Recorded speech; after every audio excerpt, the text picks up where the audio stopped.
За любов малко да си поговорим. Вярваш ли ти в любовта от пръв поглед? А, вярвам в харесването от пръв поглед, в секса от пръв поглед, в М, това, че можеш да изпаднеш като в една заешка дупка, както е описано да. от един поглед. Но после любовта, тя е друго. Тя не е А как поглед ти. разбираш, че това е твой човек и решаваш, че трябва да кликнеш и да кажеш, тук ще се впусна в тия отношения? Аз ли как разбирам или Да. по принцип? Ти. Много е важно възпитанието при мен.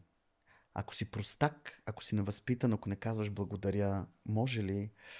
Ако не говориш тихо, нормално тихо, смисъл. М, Ако не си прекалено шумен, винаги можеш да ми направиш впечатление. Ако не носиш тесни дънки, не ходиш на бразнар да ти очертаят брадата като на султан.